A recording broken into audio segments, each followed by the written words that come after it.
and welcome. My name is Dr. Suzanne Minton, and I'm the Director of Content Strategy at Certara. This webinar is brought to you by Certara, where we accelerate medicines using biosimulation software and technology to transform traditional drug discovery and development. Our clients include more than 2,000 global biopharmaceutical companies, leading academic institutions, and key regulatory agencies across 62 countries. Before we begin, I'll cover a few housekeeping items. If you experience technical difficulties, please message the organizers using the chat panel. During the presentation, all participants will remain in listen-only mode. As a reminder, today's webinar is being recorded. We'll email you a link to the recording within the next few days. You'll have the opportunity to submit text questions to our presenters by typing your questions into the questions pane of the control panel. You're welcome to send in your questions at any time during the presentation. We'll collect them and address them at the end. Today's presentation is First in Human Faster, the Power of Physiologically Based Pharmacokinetic Modeling. Welcome to today's presentation. I'll now turn the floor over to my colleague, Kevin Romer.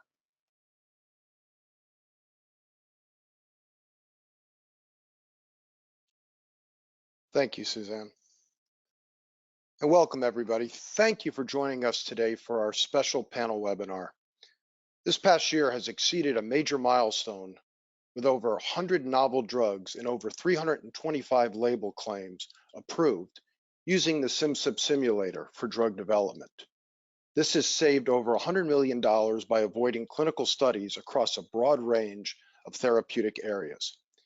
But in addition to avoiding studies, the simulator technology is used to predict and guide throughout the drug development process, informing important decisions to reduce risks and identify opportunities. Next slide, please. As we enter 2024, we're announcing the 23rd version of the SimCip PBPK simulator. What started out under development with a consortium of the largest pharmaceutical companies is now available for companies of all sizes through a variety of software offerings and tech-enabled consulting services from over 40 consultants globally that span from the discovery phase to post-marketing. 3 years ago, we started packaging the SimCip technology to be more fit for purpose or products. The SimCip Discovery was introduced to focus on the discovery and preclinical phases. Last year, we added SimCip Biopharmaceutics to support areas like formulation development and virtual bioequivalence. Next slide, please. For our session today, we focus on the discovery non-clinical phase with PBPK modeling, where you will be able to answer important translational questions around animal to human extrapolation with goal of reducing the burden on animal studies, early formulation assessment, early drug interaction risk assessment, all culminating with robust first-in-human dose prediction. To help you further understand, please welcome my colleague, Masoud Jameh. Thank you, Masoud. Yeah, thank you very much, Kevin. Hi, everybody. My name is Masoud Jameh, and I am the SVP of Research and Development at Certara UK. I'm responsible for the development of the SimCip simulators. I would like to welcome you all to this webinar that titled First in Human Faster, Power of Physiologically Based Pharmacokinetic Modeling.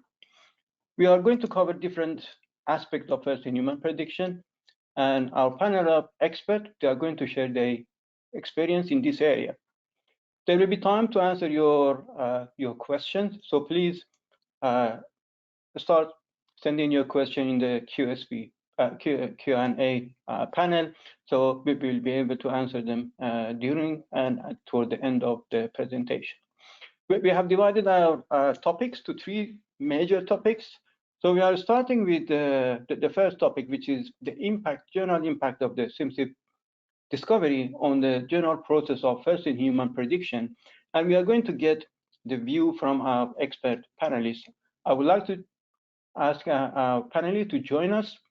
So Edgar and Florent, as well as Hannah and Freddie from the Certara side. So the very first question that we wanted to go through is that from our panelists, how has been the impact of symptom discovery on your general process of first in human? Edgar, can we start with you, please? Hi, everyone. My name is Edgar Schuck. I'm currently the DMPK head here at Schrödinger. Been in the industry for quite a while. Spent a lot of time in at ASI in different capacities throughout drug discovery and development. I've been using PBPK modeling for quite some time, since 2008. To me, from the first time I learned about the simulator, it completely changed the way I would view prediction of human pharmacokinetics. I've always been very fond of mechanistic modeling, so this fell right into my liking, my wheelhouse.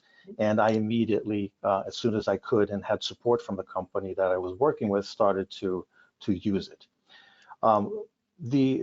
So this change, to me, it changed the way I approach the problem of predicting human pharmacokinetics up to that time, and it still continued after I had access to the simulator, but much less once I had the option of using PBPK. I was using the regular approaches that most of you are probably familiar with, like single species scalings from rats or monkeys, or multiple species scalings, IVIV, IVIVC. Because I've always been involved in modeling and simulation, even sometimes compartmental modeling of multiple species with redefining, the PK parameters by the allometric function, and with software like NumM or WinNumLin. All of this is, very empirical. So when I started using PBPK with the mechanistic approach, that opened up not only the capabilities of using this on the basis of why things happen, which is really what interested me, rather than just looking at relationships and correlations that are typically characteristic of these scaling methods. The impact was not only to have predictions that are based on the physiology, but also the feedback that it sent to the discovery teams and providing understanding it. This is what we're seeing, this is why, so that we can go back and then redefine the understanding, or maybe even replan studies and path forwards. So the impact that this had, not only in having predictions of human pharmacokinetics and human dose that are more based on the physiology of the human body, but it helped us understand why things were happening the way they were, and helped us redesign studies so that it could feed into these simulations a lot better. So to me, it flipped completely the way that I looked at prediction of human PK on its head. And I've been a user of PBPK ever since, more and more. And here at Schrödinger, it's something that we strive to do for every single program that we have. And it's already an expectation that once we get to the stage of preparing for an IND for a drug candidate, we are already going to have first-in-human doses, first-in-human pharmacokinetics using PBPK modeling. Okay, thank you very much for sharing that very interesting experience. Florence, how has been your experience? So just sorry. Hello, my name is Florent Mazir. I'm a clinical pharmacology at Ipsen company. So I had some experience in the past during my career at Sanofi with the full simulator, SimSip simulator. So I did a lot of prediction, for most of them before to go to the FIH study. And more recently, since I joined the Ipsen team, we have used the SimSip simulator discovery, the discovery simulator. And from my past experience and my Ipsen experience, I would say that we use a lot the PBPK analysis, and for our goal to predict the active efficacious dose before to enter to the clinical development, to guide the CMC team because this methodology is very useful to use adequate in vitro information from capsule and tablet that we can use for the FIH study. And my relevant experience, I would say, is to guide the CMC team to find a good capsule size to use, and thereafter to evolve the formulation in the preclinical development before to enter to the clinical development. Okay, thank you. It's good to see that the application are not just one-sided. It's not only from looking at the first in human prediction on formulation design, on all other aspects can be used as well.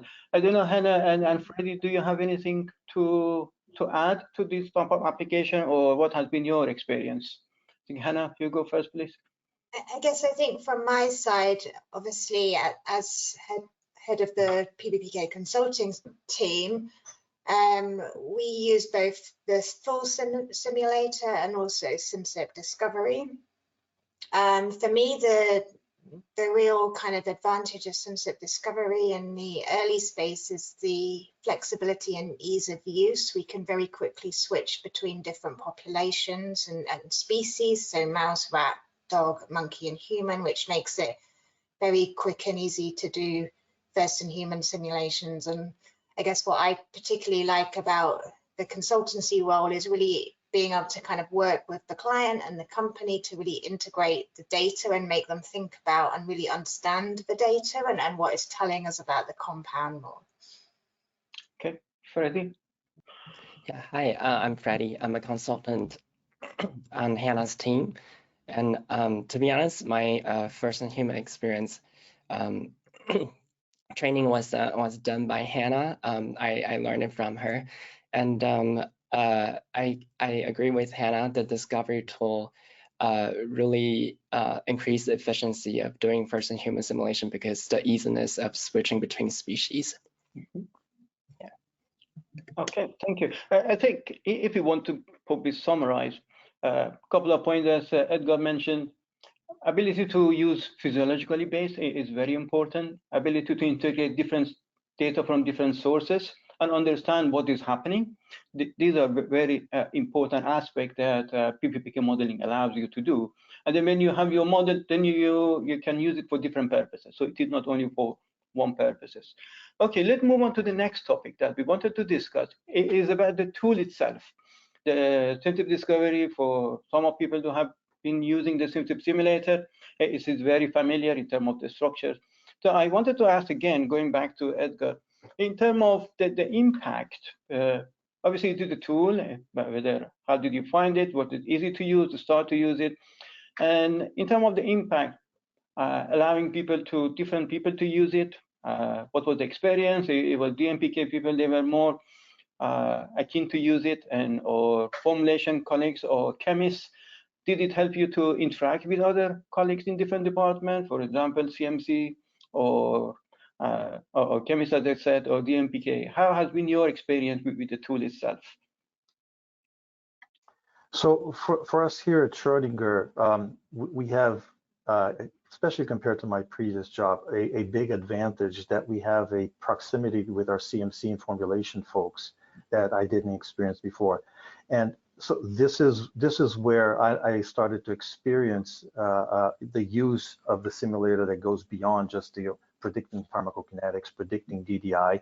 But until I joined Schrödinger about 1.5 years ago, I never had the chance to start developing absorption models with formulation specific information as much as I have been doing, or our group has been doing since I joined the company. So this was a big plus to me in having this tool that we can easily sit down with the formulation folks, have them learn about the tool as well. And I think this is an important aspect that you get much more benefit and understanding of your requests to the different teams from which you need to collect data from, is if they understand the simulator, they understand why we're asking. So in several occasions, we sit down with them and develop the models with them. So it becomes a team exercise in building the models, so they see why we're asking things. They see how the data is input. And again, it goes back to I mentioned earlier before, they switch the way they do certain studies so that when they get the results, they are giving the results that are suitable to input in a proper way to run the simulations. So there is a sense of partnership in developing these models. It's not just, oh, the DMPK team developed this model. No, it's the group has developed this model. So you have the input from the formulators, you have input even from the chemists, you know, that are interested in seeing, why are you asking these things? Why do we need to understand this? So I think that has been a big benefit. And again, as modelers, a lot of times you're you know, in a certain way of doing things. You're kind of in your own world. Having that perspective from the team to help you build models changes things drastically. Because for me, it was really eye-opening, because as I said, I've been doing the PBPK model since 2008. And then when I sit down with my formulation folks to develop some of these absorption models, I can, really? And so it's kind of rewarding to be, after so many years, still having those great moments when you're doing something. Okay, thank you very much. Florent, how has been your experience? I know you guys just started to use, but in the past you had the experience, or in terms of interaction with other groups, integrating data, and how has it been for you? So I would say similar thing that Edgar said just before. So the goal here and the benefit that we can have with the SimSip is to embark our DMPK team to accurately determine the input data that we need for to define and accurately simulate something with the PBPK methodology. Okay, and here we have the chance with SimSip to have an easy tool to present to the different team in preclinical development to help us to define the right parameter for the right simulation, I would say. So my past experience of my experience at Ipsen say to me that we need to collaborate with all preclinical team to define accurately this input. Yeah, and I think one question is, Edgar, specifically, you mentioned that you started to exploring the formulation side and CMC. Obviously, any software that can have challenges in how to use it. How was the support that you were receiving? Okay, you hit a point. Okay, I don't know what do I do with this one. Did you get any support, any training from our colleagues? And how was did you find it challenging, or was it easy to answer those type of questions and get the answers? Well, one of the first things that we requested and we got approval for was to have our formulations to attend the workshops, specifically the focused absorption workshops. Yeah. So they were trained in the use of the simulator as well. Again, this increases ownership and, you know, the sense of ownership of the projects, of the models that you're developing. So that was something that we immediately requested and was approved. So they got the training, even though they're not developing or they don't have the hands-on access to it. It's always through us in DMPK, but they've been exposed to it. They know how the models are developed. So that was important. Okay, thank you. Florent, what was your guys? Yeah, just I would say that to add some things, that more having an easy tool to simulate something with the PBPK methodology is to have also a big team with a specific expert to each area of the software. And my past experience was to summarize all the point that we could refine, so all key point that we could use to accurately use the input data in the software and to simulate accurately what we need for the preclinical and clinical development. Okay, thank you very much, guys. I don't know, Hannah and Freddie, do you have anything to add to this one? Not from my side, but there is a question from the panelists, which I think is fits quite well into this section. So Edgar talked about using the model for kind of formulation purposes. There's a question here about using the model for DDI purposes and predicting co-administration with co-meds. Is this something that Edgar and Florin, you've used with SimSip? Not specifically with the discovery simulator, but the full simulator, that's probably 80% of all my experience with using the simulator is using it to predict drug-drug interactions. And of those many NDAs that Kevin mentioned in the beginning, in my previous job, I've had the luck, let's put it that way, to be involved in the waiver of probably 6 or 7 clinical DDI studies with using the simulator. Yeah, very good, very good. Any other question that you want to bring up, Hannah? Yeah, so there's a question here about using PBPK very early on in discovery to impact the screening cascade in projects. Have Edgar, you and Florin been using the SimSip discovery software at that stage, or is it mainly when you've actually selected your candidate? And then maybe I can speak to a bit how we've used it in the consultancy group at that stage. So Do you want to start? Yes. So for my past experience, I did use the full simulator only from the selection of the candidate. I do not have much experience before this milestone, so sorry for that. Yeah.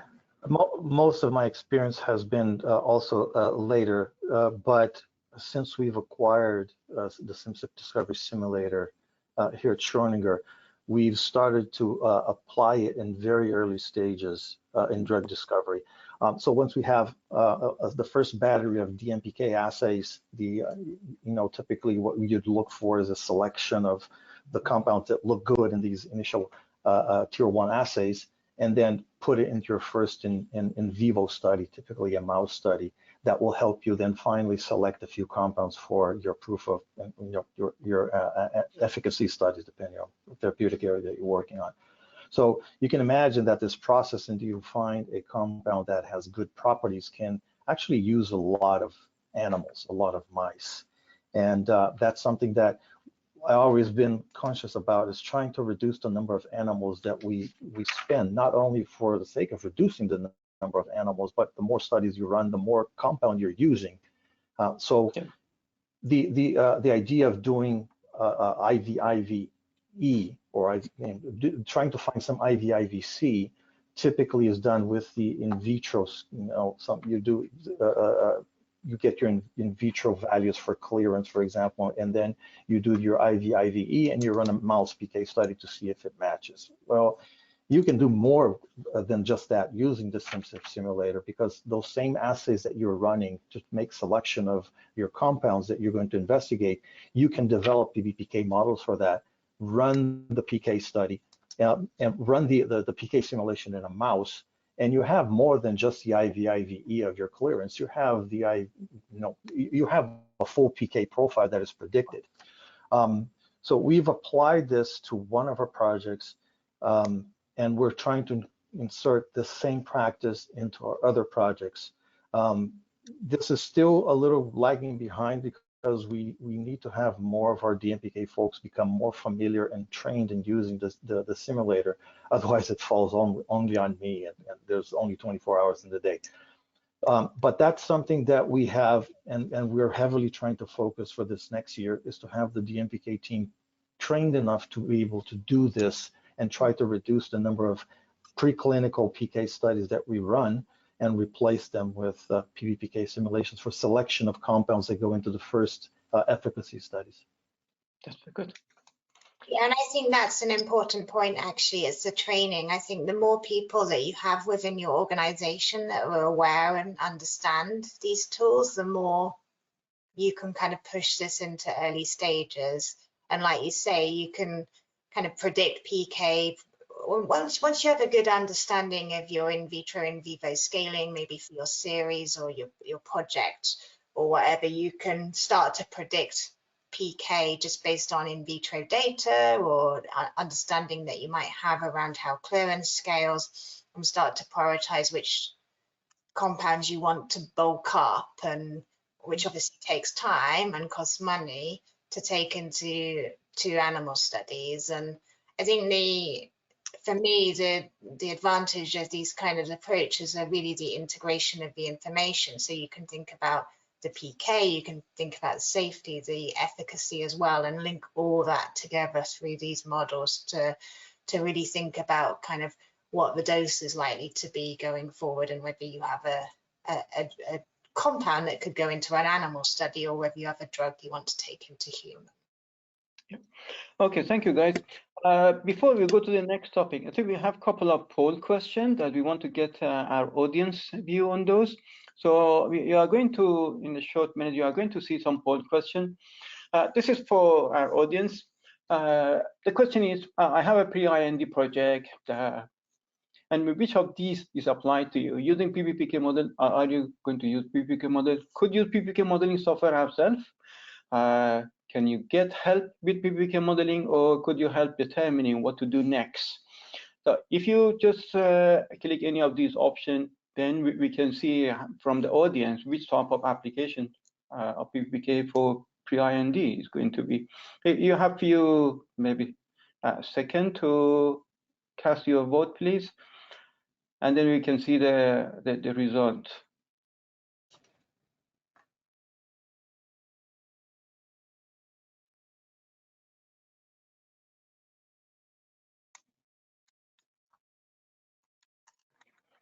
So it is mainly to identify what type of PBPK modeling you are considering for your pre-IND project. Okay, yeah, it is good split, I would say. The majority of people thinking about using PBPK, which is very good to see that in our audience. Probably not surprising, because they are interested and they are applying that. The second one is could use help with the PBPK modeling, and the other two obviously about 30%. Did you have a second question now? What is your biggest challenge with achieving first-in-human trials? So again, you can select any of these. Translating in vitro or animal data into precise dose prediction, navigating the regulatory submission process, understanding the best practice for first-in-human prediction, or using PBPK modeling in IND. So, or something else. So what is your biggest challenge? It is mainly to identify what do you see as your challenge for first-in-human trials, and then see how the distribution is among our audience. Again, you will have a few seconds to cast your vote or poll.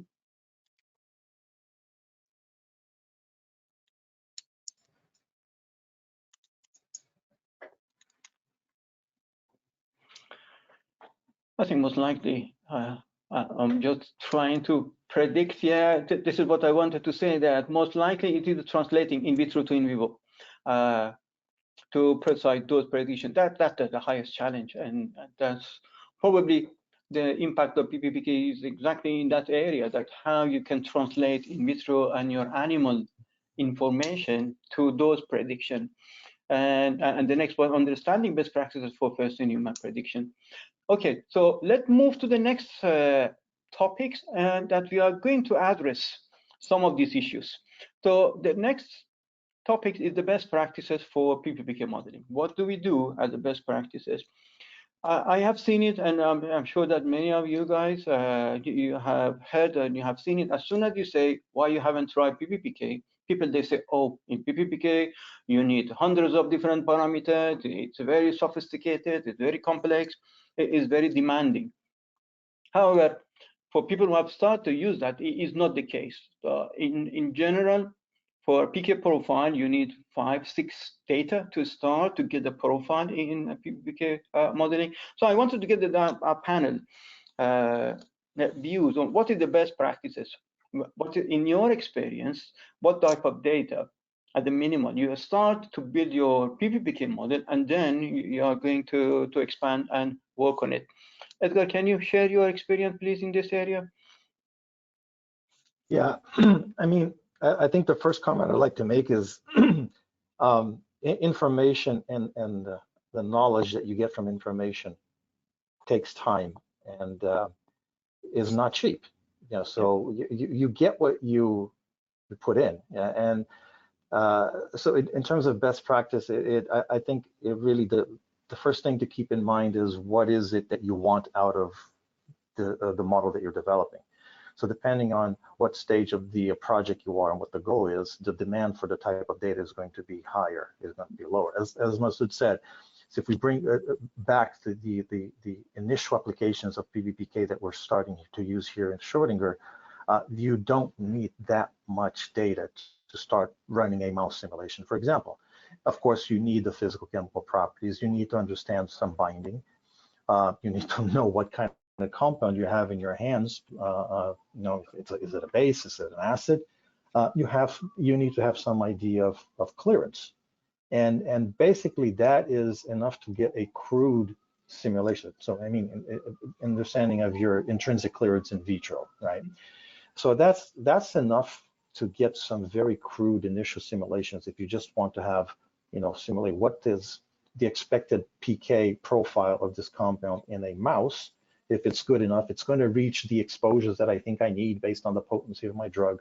That's sufficient.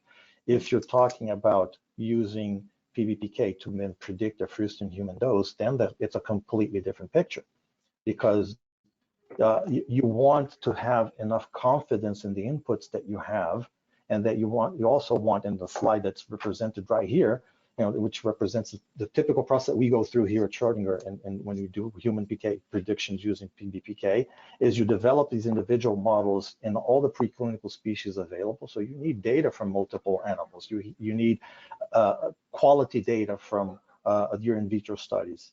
And then what we do is validate these models across different species, understanding the correction factors and scaling factors that you need to apply, which then goes into defining and getting your final human model to make the predictions.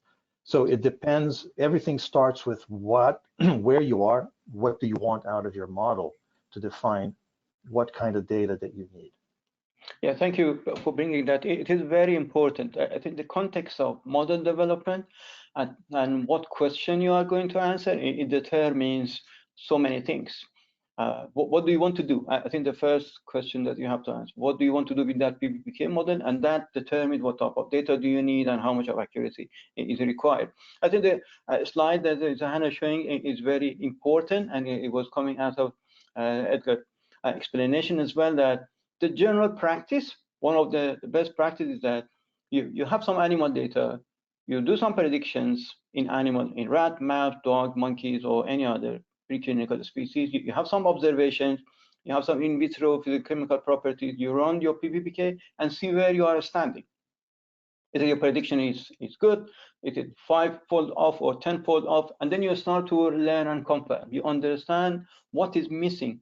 I think it is important that while from one side we say PBPK is help to understand what is missing and what are the issues, it is not a trivial type of exercise. Well, there are so many parameters and understanding and processes that we have to appreciate, but it helps us to identify what are the issues and then address those. If your permeability, for example, or absorption is not good, then what is the reason for that? If clearance prediction are not good, what is the reason for that?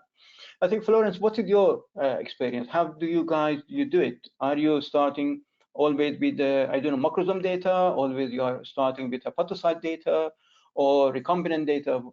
Is there anything specific, or you, depending on what data you have, you start your process? So I would say that as Edgar said, so the objective is depending on the steps on the preclinical, clinical, or discovery area where we are. Secondly, I would add that we need to have a good understanding of the variability on each parameter that could be used in the PBPK modeling. Okay, this is very important, and the more we go to the clinical development, the more we need some in vivo preclinical data to validate our hypothesis in the PBPK methodology. Okay, and just you have to keep in mind that the PBPK and the human PBPK model need to be evolved along the development, the clinical development. So when we have the first human clinical PK data, we can fix some hypotheses that we had in the past in the preclinical development, and thereafter, you know, we fix some hypotheses. We had some additional hypotheses, but we fixed some of them, and like that, we could be evolve the PBPK model to have the most accurate model at the end of the development. Okay, thank you. So, Hannah, from you guys, you mentioned that you are dealing with lots of the first-in-human project. What is your approach as a best practice within your team? So we follow the approach outlined on this slide. I guess what we do try to do is build confidence in each of the PK processes individually. So we specifically look at clearance and how well different approaches predict clearance, like across species, so scaling from microsomes and hepatocytes. We look at single species scaling, we look at allometry, just to get a sense of what the range of clearance is going forward. This allows us to kind of give confidence in that clearance estimate, and before we do the human prediction. We also look at trying to predict the IV PK profiles in the preclinical species. And what we do here is we use the observed clearance as input. So the idea is to see how well then the PBPK models actually estimate the distribution, so the VSS and the profile shape, because I think that's really one of the advantages of PBPK, and that we're looking at how the drug partitions into each of the different tissues. It allows us to predict kind of biphasic profiles, which can be quite important depending on how we're setting our efficacious concentration, whether it be Cmin or Cab. So we do that across species and build confidence in the distribution, and also look at other approaches like allometry and the oitosa, just to get a sense of the range. Yep. And then we go on to look at absorption prediction in the preclinical species. So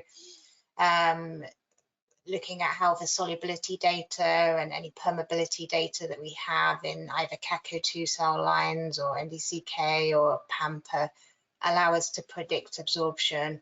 We do have methodologies for actually predicting solubility and predicting permeability from first principles, which we often fall back to in these cases, particularly for compounds that are like high log P, for example, very lipophilic, where it might actually be difficult to generate solubility data or difficult to get estimates of permeability which we're confident in. So yeah, we look at each of the processes individually, and then based on the kind of weight of evidence of all those approaches across the different species and across the different mechanisms, we then move forward to a human simulation. Yeah. So Freddie, you recently published a paper on some real-world case study for the discovery, and you have some recommendation. In your view, do you think prediction of volume distribution at a steady state relatively is easier, more straightforward than clearance, and what were the challenges in predicting clearance? Yeah, so sorry. Yeah, so we published a paper, the real-world application predicting first-in-human using PBPK just a few months ago, late last year, and there are 3 examples in the paper, so I encourage people to take a look. And in terms of challenges, I guess the in vitro system for the clearance they often underpredict in vivo clearance. So for the best practice, like Hannah said, we also need to kind of look at allometric scaling and to kind of help us build confidence there. And also, if you have your in-house empirical scaler for the clearance, definitely you have to apply for that. If you don't, there are some literature sources out there. You apply those literature values in the system. The one we often use is published by Genentech. I think it's Jones, published by author last name's Jones in 2022. That one, they kind of look at about 170 compounds come up with this empirical scale, and it has been helping us quite a bit. Yeah. Yeah, okay, thank you. I think one more question I had on the best practices. Sometimes people, they say, okay, you leave your PBPK development for later on, and you don't need to start developing that early on. Do you guys consider, Edgar and Florence specifically, do you consider that you start very early on for the development, or you leave it for later as the drug progress, and then you start building your PBPK model? Edgar, please, you go first. So the most recent cases here at Schrödinger, let's speak about that first, because of not having many years of experience with using PBPK before I joined, it was applied only at later stages. And I think that was more to do with the perception of what PBPK can do and where is it used, rather than understanding the broader applications of PBPK and helping, as we've been talking about for a while now, even early selection of compounds to put into your first in vivo studies. So we are trying to change that, and we are pushing it earlier and earlier and earlier. Of course, the heavy use and the most time-consuming period is once you have your candidate that you need to really provide the expected characteristics of this compound once you're going to humans. And that's typically after the candidate selection, a pre-IND. But we started now, even before a candidate is officially selected, we are already doing a lot of those predictions, initial predictions of doses using PBPK. And as I mentioned before, we're trying to incorporate in early stage programs and as a replacement for some animal mouse studies. And replacing it, the IVIVEs or IVIVCs that we typically do that way with PBPK. Yeah. So we're getting earlier and earlier, but in terms of time spent on it, it's definitely at the later stage. Okay, thank you. Florence, have you guys changed any of your processes, or when do you start your PBPK model development? So usually, I can speak about my experience at Ipsen since I joined the company last year. So our strategy is to combine PK/PD analysis from one part to define the target to reach, so the PK metrics to reach in human, and from the other end to build a PBPK, an accurate PBPK human model. To predict the dose at which we can reach the PK metrics defined by the PK/PD analysis. Sorry. So this is our overall strategy, and we use the PBPK methodology from the candidate selection with the relevant input data. Yeah, that's I think point that you mentioned is very nicely. It just guide me to the next question. I think efficacy, we mentioned it a couple of times, and we used to say, okay, PBPK, but as a matter of fact, we can have PBPK PD side. The PD and the capability is there, so we can look at the specifically when you are looking first in human, the efficacy is one aspect, toxicity another aspect. I don't know if any of you guys you have experience of targeting for a specific efficacy level that then use PBPK for that and combine it with PD. You know, any of the panelists, have you had any experience in that? I don't know, from our consultancy team or I guess panelists.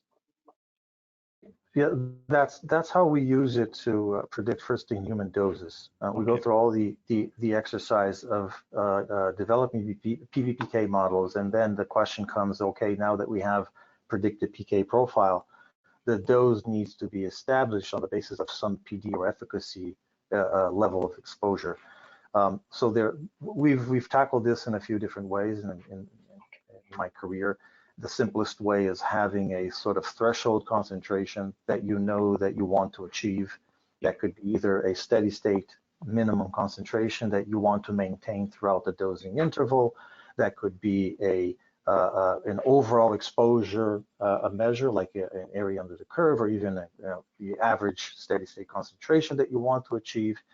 In other instances, we actually replace the human PK parameters or human PK profile into a PK/PD model that was developed in an animal study. And of course, you're making assumptions that the PD parameters are fully translatable from one species to another. But those are the ways that we've been used, and which one we use depends on the therapeutic area, depends on the availability of preclinical PK/PD models. But that is definitely what we need to use to define doses. You need to have that PD understanding. Okay, thank you very much, guys. I think it is time that we move on to the question. I'm sure that there are lots of questions from the audience. Let's try to answer some of those questions. So there are a couple of questions that I can see, and perhaps Suzanne, you can speak to some of the others in a minute. I guess one of the questions was, are there any classes of compounds which just simply don't work in Simcyp? I guess maybe I can try and answer that. I do think there are some classes of compounds that are more difficult. So highly lipophilic compounds are harder just because it's difficult to kind of obtain relevant inputs that actually mean something and are associated with certainty. I think it's always harder with mechanisms beyond CYP clearance and renal clearance, just because we have less understanding how to scale them, but they are all still possible kind of within Simcyp, and it's about kind of understanding your data and the caveats and things like that before putting the data into the model. So like I said before, actually, if you've got a really lipophilic compound and you're struggling to get permeability measurements because of recovery issues, then we can actually predict permeability from first principles like molecular weight and log P, and sometimes we find that to be more accurate.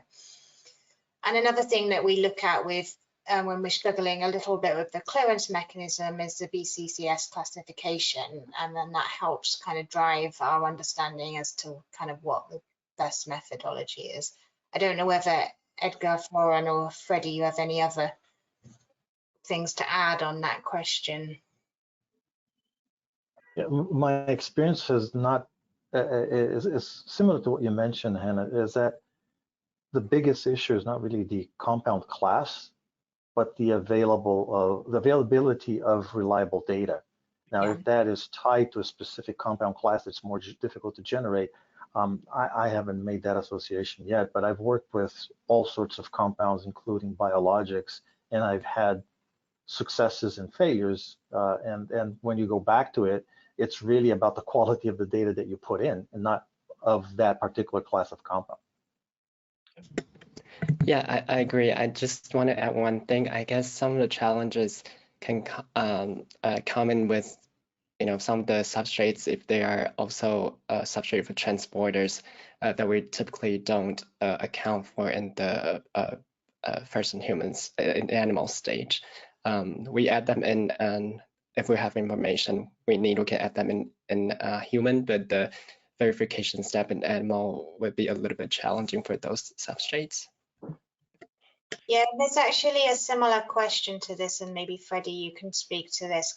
Can we include biliary clearance in the PBPK simulator to understand biliary experience? Do you want to try that one? Yeah. So we can, for animal, we can also include those. But like I said, if you want a mechanistic modeling those transported animal, that would be quite challenging to do. But we can, if you know the ability clearance, you can input it as a Bill Clint into the model instead of mechanistic describe it using a certain transporter in the model. That's probably the more practical approach to do in the animal space. Yeah. Yeah, and obviously it's much easier in the human space because we have a better understanding of biliary clearance and how to scale it. I guess one other question that has come in is, and maybe this is more for you, Masood, you can kind of talk to this, is around the application of PBPK in the biologic space and human PK prediction there, and how we would do that and what tools we have in place for that. Yeah, I think that's a very good question. Obviously, the symptom discovery is designed for small molecules, but we have a symptom biologics simulator, which is part of the main simulator and can be a separate module by itself. It is very sophisticated, very capable. There are lots of different features that they are incorporated in the biologics simulator. They've been developed for so many years. With confidence, I can say that's the most comprehensive PBPK tool available. And it's handled the biologics, different type of biologics, proteins, and biospecific can be simulated. This year in version 23, we added the oligos, if you consider that as part of the biological in between, and antibody drug conjugate can be simulated. So it's have got a lot of capabilities: full PPK, minimal PPK, tumor model, subcut, and other type of modules, and that they are all incorporated. And it is physiologically based, and you can apply it for pediatric different populations. So many features and capabilities are there in the biologics. Yeah. Thank you. So there is one more question that I think is relevant to the last discussion point. So the simulations and projections of dose to human, have you fed back the actual exposure and compared it to the predictions, and how has it worked? So I think maybe this would be a good topic for discussion for all panelists. I think this was one of your last topics, wasn't it, Masood? So does it mean that if you have used any of observed data to inform the model? No, it means how predictive are the models? Have you compared your human PK predictions to observed data? And... Oh, okay, yeah, that's obviously very good questions, and it depends. There are cases that I think there are cases that the prediction have been spot on, and they have been very well predicted before seeing any data. You do the prediction and look at them, and there are some cases that they are not that good. This one is lead me to another part of the best practices that both Edgar and Florenda mentioned. The reliability of data is very important to the reliability of your output, and sometimes you have to deal with what you have in terms of the available of data. And then in those cases, sensitivity analysis is very important. That you say, I have a permeability, I have a I don't know, solubility data. I'm not confident in that number, or I want to see the impact of those. So doing sensitivity analysis on those specific parameters helps quite a lot, and it gives you the range. If you are aiming for a specific exposures or a specific Cmin or Cmax or efficacies, doing sensitivity analysis allows you to see what dose range you are looking and what you are going to get, and that can give you some kind of a range for the reliability of your predictions. But if I want to give a definite answer, we don't have, as far as I know, we don't have a big collection of data that really, without seeing the real data, that the predictions are done and then later on compare them against the observed data. Apart from some consultancy project, maybe you have been dealing with. Yeah, and I think what we generally see from the literature is that generally in the majority of cases, I think it's something like 70 to 80% of cases, predictions are within around twofold. I think my experience, at least in previous roles and here in Certara, so we look at, we probably do, I don't know, somewhere between 10 and 20 first in human projects every year. And I think the prediction accuracy varies, but I think the key thing that leads to improved prediction accuracy is good understanding of your data and what's driving the different mechanisms. So we generally see distribution is pretty well predicted. Absorption is generally okay, given that we have kind of good solubility data and permeability data, and we've been able to validate it preclinically. I think what varies with different projects is the clearance and how well that parameter is predicted, and that's really based on the kind of understanding of the clearance mechanism and understanding the data that is going into the model that has been generated. So I think that's the thing I always make sure we look out for very carefully, because obviously that can have a big impact on the predictions. And sometimes we don't have certainty in clearance because we don't understand the mechanism, and it's then that you have to just acknowledge that and take forward that uncertainty. But having that uncertainty built into your clinical plan, it enables you to, when you start seeing the clinical data, to put the data back into the model, look at it again, and then refine it if needed, and then use that to kind of impact decisions as to whether you kind of proceed further with the human study or whether you stop the project. And so it's about kind of being informed when you move forward. I don't know whether Edgar and Florin, you have other things to add based on your experience. I know we're close to time. No, it goes along with what you said, Hannah. The quality of the data is critical. Do you have a complete data set that allows you to make the predictions in a way that you rely on it? We just had a very recent example in which our predictions were within 1.5-fold of the observed, and that was, I mean, it's great, but then it goes back to how the models were developed, which actually we developed, as I said, using the scheme that you have here on the screen. We've developed and validated the predictions in 3 different preclinical species with multiple doses, which led us to understand how well the clearance was predicted, how well the volume distribution was predicted. That gave us confidence that when we built the human model, that we had those assumptions already validated in 3 different preclinical species. Was because of that we successfully predicted the human PK? I'm not sure, but I think it definitely helped in the confidence that we were on the right track compared to other examples where I just started from using human data, and that was more of really a hit and miss by a lot. So it's the legwork that you do before really matters. Okay, thank you very much. I think that we are coming to the end of our webinar. I would like to thank our panelists, Edgar and Florence. Thank you very much for your time to joining and sharing your experience. Obviously, thanks Hannah and Freddie, and also for joining and sharing your experience. Is very valuable. I pass it to my colleague Suzanne to close the webinar. Thank you very much, guys. Wonderful. Thanks so much to Masoud and Hannah and Freddie, my Certara colleagues, and our esteemed guests, Edgar and Florent. And thank you so much to our audience for their attention. They asked a lot of really fantastic questions. Want to share with the group that we have an upcoming SimSip workshop on March 18th to the 22nd. It looks like there's a QR code you can scan to learn more. And then on the next slide, we'll tell you about some of our upcoming workshops. Again, got a QR code, and you can check it out on the Certara website.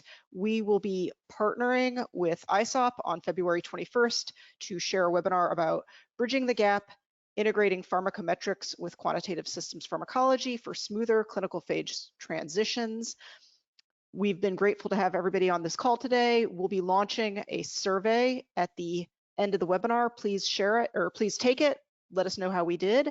And with that, this webinar has been brought to you by Certara. Thanks for your attention and have a great day.